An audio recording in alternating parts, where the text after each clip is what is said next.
हाय दोस्तों, कैसे हैं आप लोग। तो आज हम लेके आने वाले हैं बीएससी बोर्ड क्लास 10th के काव्य खंड का तीसरा चैप्टर जो है आपका अति सुदो स्नेह कुमार, जिनके लेखक हैं घनानंद जी। आज हम इनके बारे में पढ़ने वाले हैं। ठीक है, तो इनका सबसे पहले लेखक परिचय पढ़ना प्रारंभ करेंगे, कवि परिचय पढ़ना प्रारंभ करेंगे, क्योंकि कवि परिचय से अगर सारा कवि परिचय मिला दिया जाए तो वहाँ से आपको लगभग 5 से 10 नंबर के बीच पूछा जाता है। तो कवि परिचय को अनदेखा नहीं करना चाहिए। ठीक है, और आप सभी लोगों से आग्रह है कि आप सभी लोग जुड़ जाइए और वीडियो का ज़्यादा से ज़्यादा आनंद उठाइए, क्योंकि ऐसा फ्री में इतना अच्छा कंटेंट आपको मिल मिल सकता है, लेकिन इतना सही लहजे में नहीं मिलेगा। तो मैं बातों को विराम देकर मैं टॉपिक की ओर आगे बढ़ता हूँ। तो आज का आपका टॉपिक है अति सुदो स्नेह कुमार, जिनके लेखक हैं घनानंद, जिनके कवि हैं घनानंद जी। ठीक है, तो मैं सबसे पहले मैं चलना चाहूँगा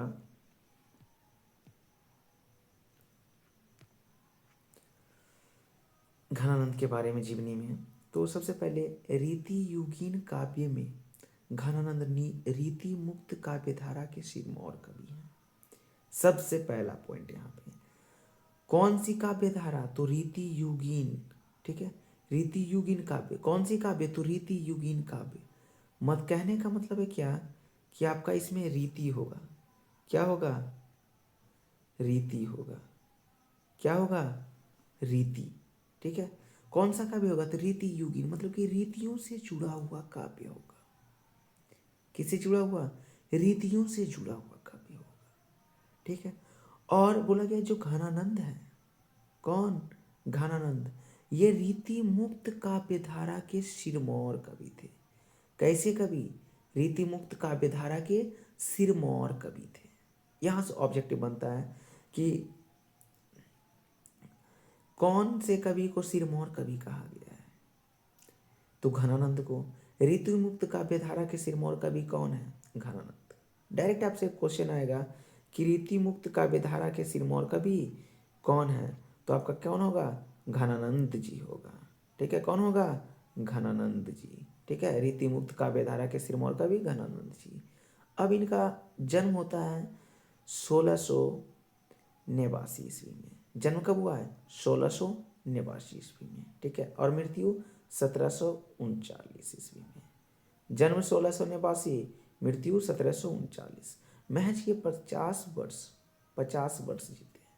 50 वर्ष, और 50 वर्ष में ही इतना तहलका मचा करके चले जाते हैं। मात्र 50 वर्ष में।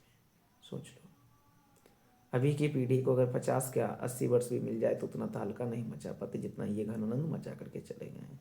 चाहे वो प्रेम का मामला हो, चाहे काव्य का मामला हो, चाहे वो देश का मामला हो, सब में ये धूम मचा करके जाते हैं।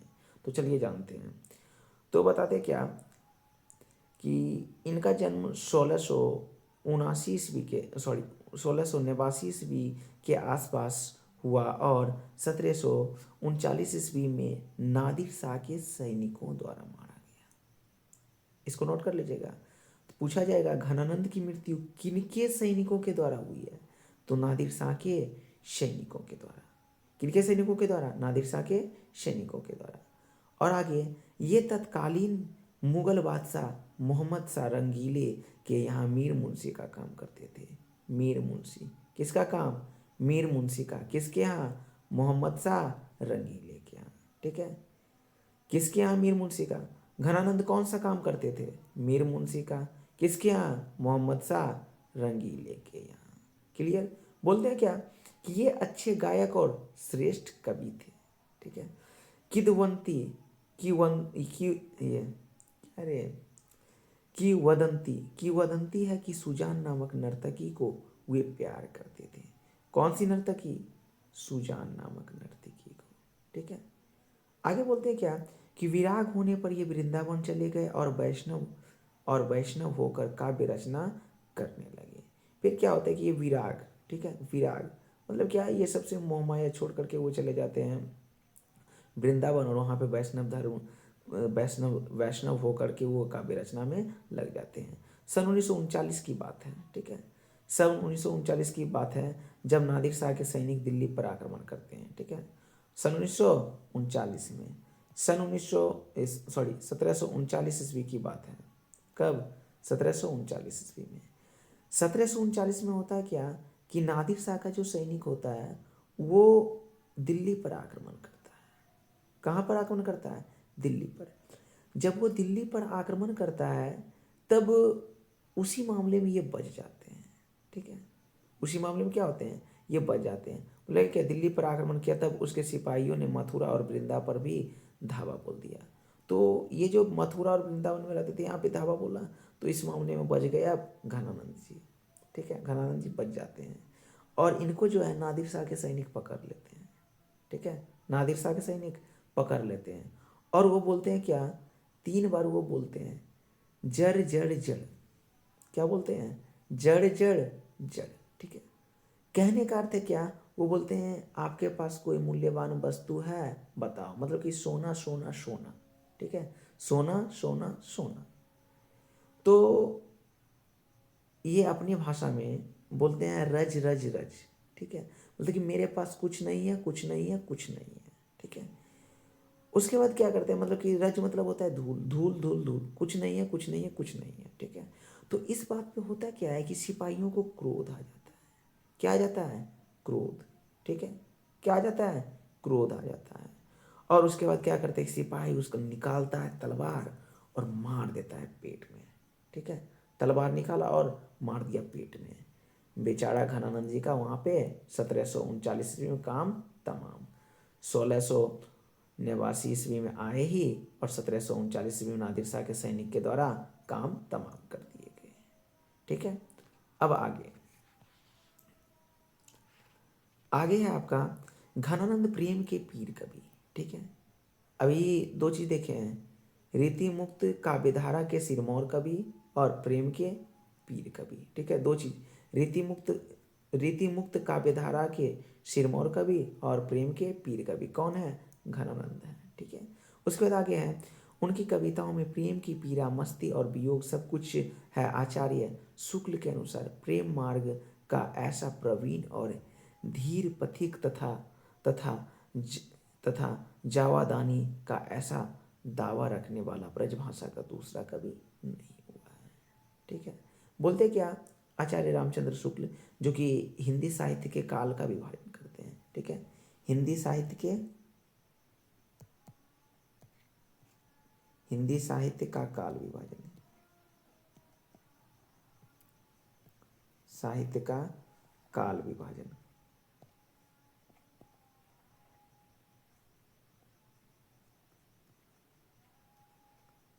हिंदी साहित्य का काल विभाजन कौन किए हैं? तो आचार्य रामचंद्र शुक्ल जी किए हैं, ठीक है। वो बताते हैं क्या, प्रेम मार्ग जो है ना, एक ऐसा मार्ग है जो कि बहुत ही सीधा और सरल होता है, ठीक है। बोलते क्या, इस पे मतलब कि ये भाव का जो ब्रज भाषा में प्रेम के बारे में जो ब्रज भाषा में लिखे हैं कवि, उनमें से ये अद्वितीय कवि, इसके जैसा आज तक ब्रजभूमि में नहीं हुआ है, ठीक है।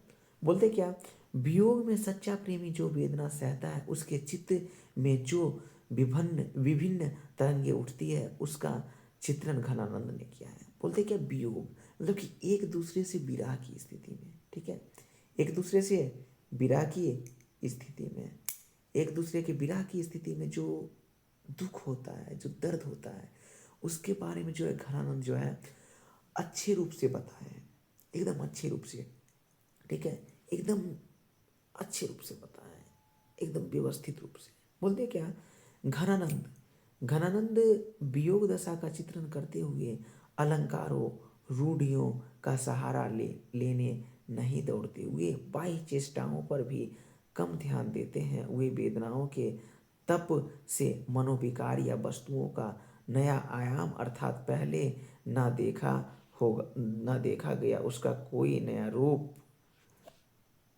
रूप देख लेते हैं। इसे ही ध्यान में रखकर शुक्ल जी ने इन्हें लाक्षणिक मूर्तिमत्ता और प्रयोग वैचित्र्य का ऐसा कभी कहा है जैसा कि कभी उनके 250 वर्ष बाद छायावाद काल में प्रकट हुए हैं। ठीक है, बोलते क्या कि इनके भाव को देख करके जिस प्रकार से ये अलंकारों का, ठीक है, अलंकारों का हो या फिर नए आयाम का हो, ठीक है, रूढ़ियों का सहारा, ये सब छोड़ देते हैं, रूढ़ियों का सहारा नहीं लेते हैं।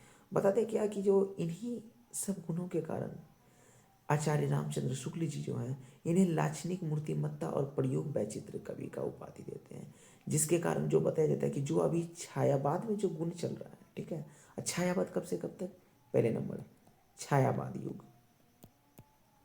छायावाद युग कब से कब तक है, तो छायावाद युग है आपका 1900 लगभग मैं बोलूँगा, ठीक है, 1918 से लेकर के 1936 ईस्वी तक, ठीक है, 1918 से लेकर के 1936 ईस्वी तक। छायावाद के कितने स्तंभ हैं, तो छायावाद के 4 स्तंभ हैं, ठीक है, पंत, प्रसाद, निराला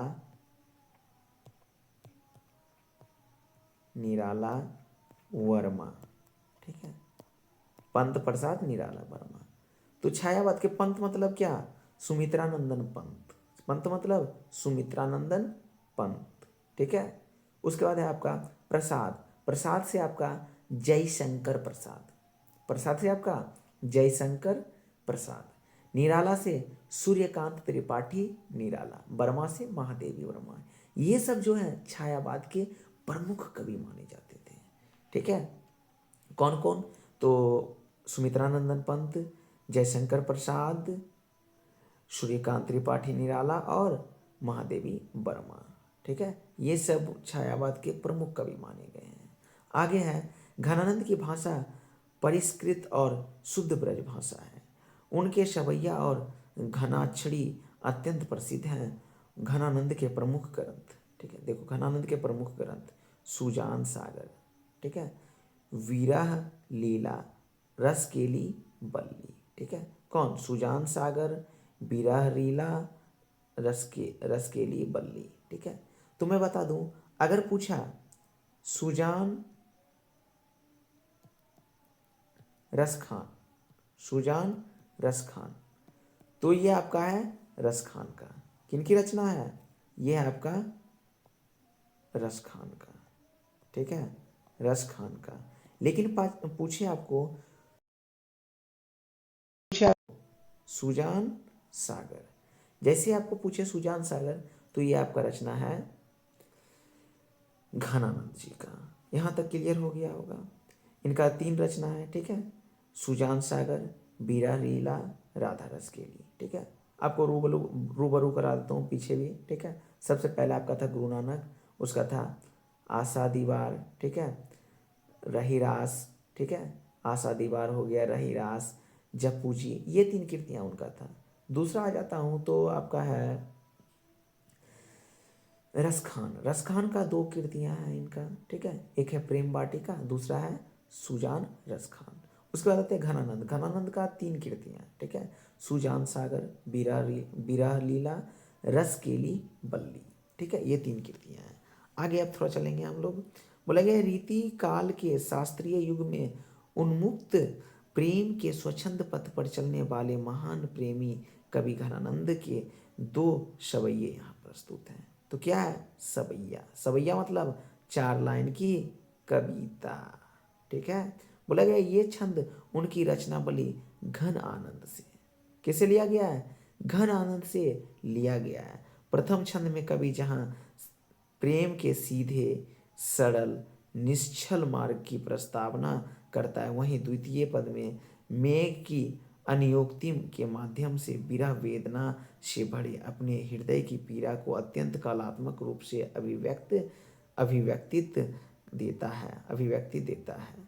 घनानंद के इन छंदों से भाषा और अभिव्यक्ति कौशल पर उनके असाधारण अधिकार की भी अभिव्यक्ति होती है। बोलते हैं कि एक पहला जो पद है उसमें प्रेम का जो निश्चल प्रेम का जो सीधा मार्ग है, ठीक है, सरल मार्ग, निश्चल मार्ग है, उसकी प्रस्तावना करते हैं। और दूसरे में वो क्या करते हैं, अपना स्वयं, ठीक है, अपने सारे स्वयं दुखों को वो क्या करते हैं कि सुजान के आंगन में पहुंचाने का काम करते हैं अनिश्चोक्ति के द्वारा, मतलब कि किसी के सहारे के द्वारा, ठीक है। तो आई होप कि आपको कवि परिचय आपको अच्छा लगा होगा, ठीक है। अब चलते हैं हम लोग कविता में।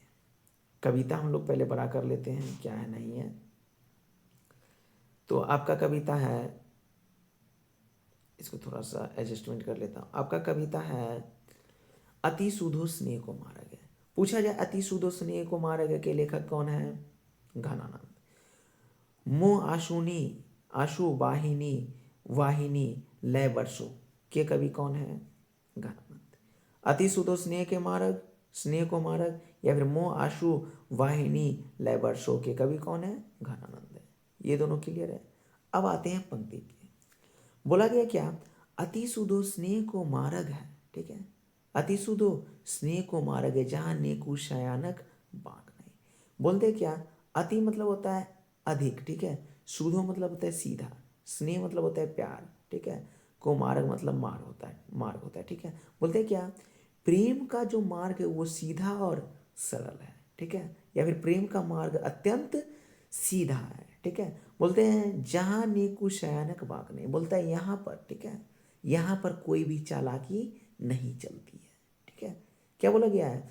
प्रेम का मार्ग अत्यंत सीधा है और यहाँ पर कोई भी चालाकी नहीं चलती है। ये क्लियर आपका। अब दूसरा बोला गया है जहाँ सांचे चले ताकि अपना पोय झुझके कपटी जे निशाक नहीं। बोलते कि जहाँ, ठीक है, इस पर कपटी व्यक्ति चलना प्रारंभ करते हैं, ठीक है, अपने आप को इस मार्ग पर चलने के लिए प्रस्तावित करते हैं, प्रारंभ करते हैं, तो वह झुझकने लगते हैं, झिझकने लगते हैं।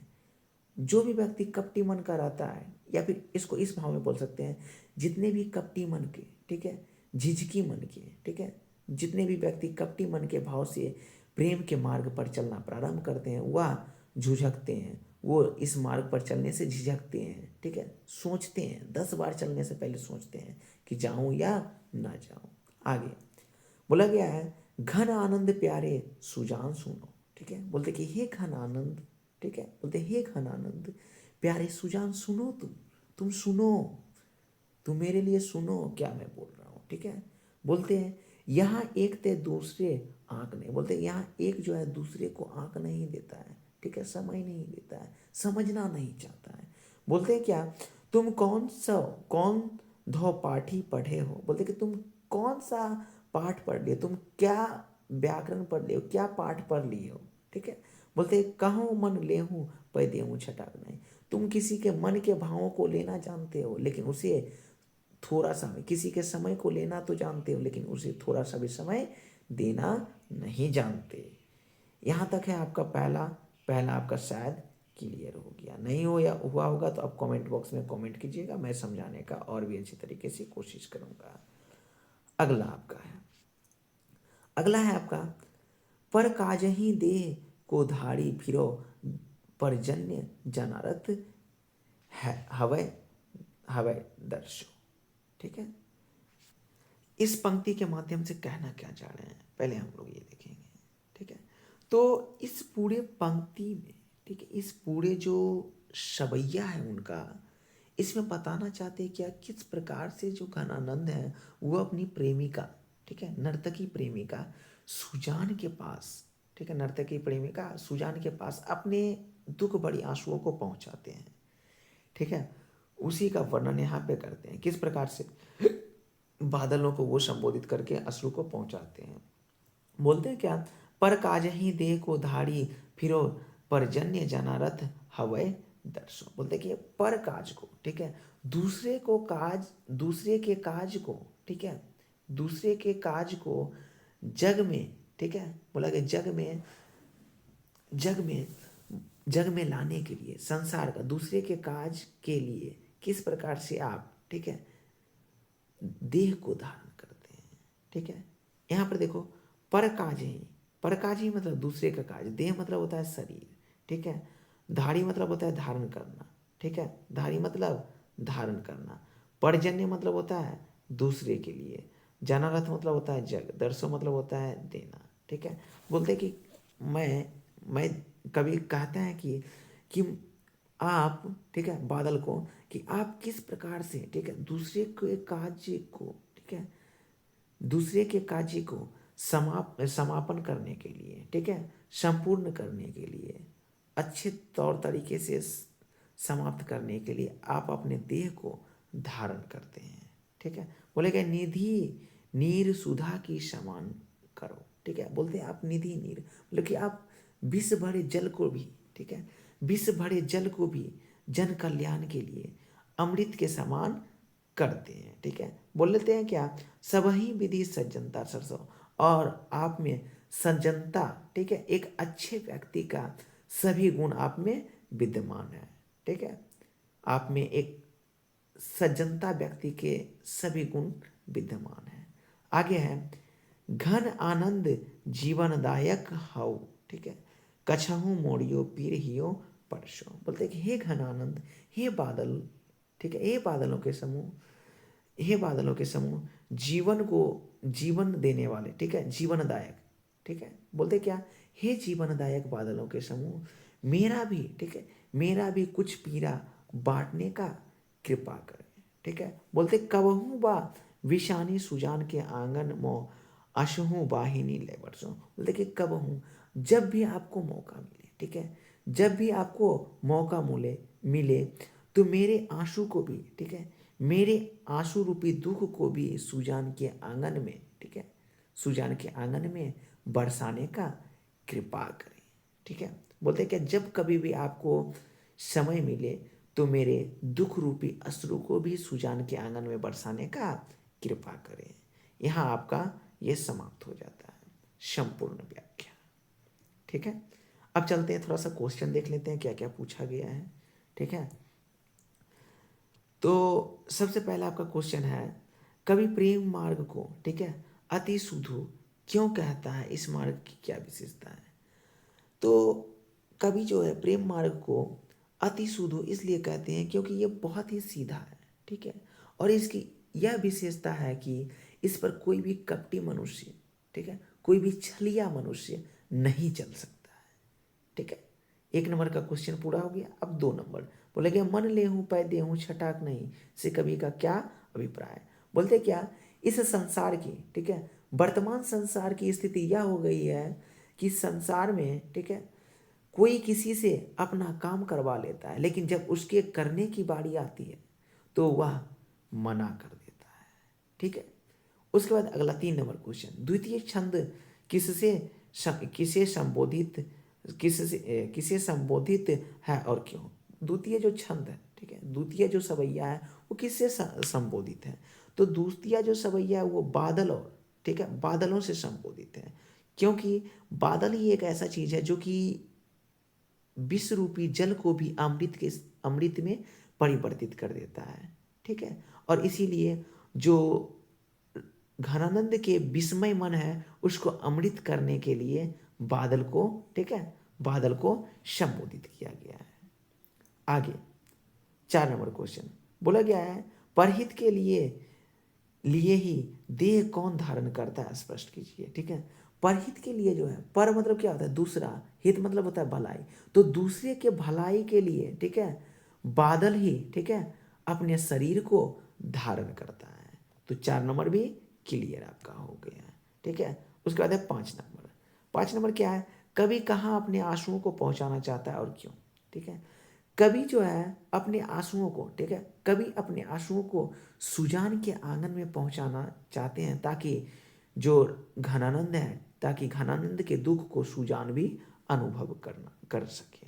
आई होप है कि पांचों क्लियर हो गया है। अब आगे है व्याख्या। व्याख्या है आपका कि यहाँ एक तय दूसरे आग नहीं। बोलते क्या, यहाँ एक जो है दूसरे को समझना, दूसरे को समय देना नहीं चाहते हैं, ठीक है। उसके बाद है आपका कछहू मोड़ियो पीर ही है बरसों। बोलते कि मेरे भी कुछ पीड़ा को लेकर के, ठीक है, सुजान के आंगन में बरसिए, सुजान के आंगन में बरसिए। तो आई होप है कि आपका ये सारा प्रश्न भी क्लियर हो गया, आपका व्याख्या भी क्लियर हो गया, सारा चीज़ आपका क्लियर हो गया। बाकी बात कल जो चलूँगा अगला चैप्टर, ठीक है, कल आपका अगला चैप्टर होगा स्वदेशी। आज के लिए इतना ही। आप इसे लाइक करें, सब्सक्राइब करें और शेयर करें। और जो भी व्यक्ति नहीं पढ़ पाया है वो मात्र 30 मिनट की वीडियो में ये पूरा चैप्टर का एनालाइज कर सकते हैं। एक दिन में एक वीडियो भी देखते तो 12 दिन में आपका ये पूरा काव्यखंड समाप्त हो जाएगा। तो इसके साथ ही मैं इसे समाप्त करता हूँ। बाकी बाद मिलते हैं नेक्स्ट वीडियो में। Take care.